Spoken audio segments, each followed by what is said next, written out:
Congratulations India, क्योंकि जियो politics के world में एक बहुत बड़ी न्यूज आ रही है। जापान ने एक ऐसा मूव चला है जो प्रूव करता है कि इंडिया अब ग्लोबल स्टेज का असली पावर हाउस बन चुका है।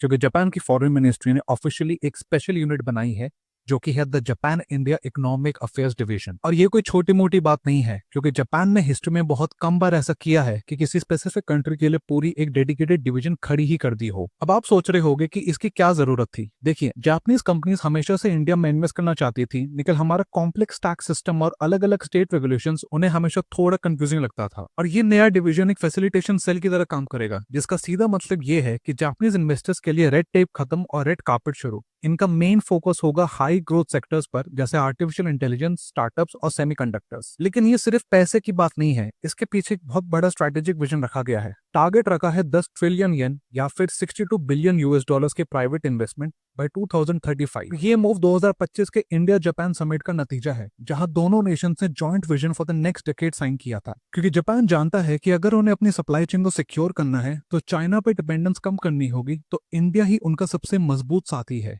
और इसीलिए राजस्थान और आंध्र प्रदेश में जो जापान इंडस्ट्रियल टाउनशिप चल रही है, उन्हें अब एक नई डिवीजन से डायरेक्ट इंस्टीट्यूशनल सपोर्ट मिलेगा। और इसी वक्त विकसित भारत के लिए ये एक बहुत ही मैसिव विन है, क्योंकि जब जापान जैसे एक डिसिप्लिन देश आप पर इतना बड़ा बेट लगाता है तो पूरी दुनिया की नजर आप पर ही होती है। तो क्या आपको लगता है कि ये स्पेशल डिवीजन इंडिया को अगला मैन्युफैक्चरिंग हब बनाने में सबसे बड़ा रोल प्ले करेगी? अपने थॉट्स कमेंट सेक्शन में जरूर शेयर करिएगा और ऐसे ही जियोपॉलिटिकल अपडेट्स के लिए फॉलो जरूर करिएगा।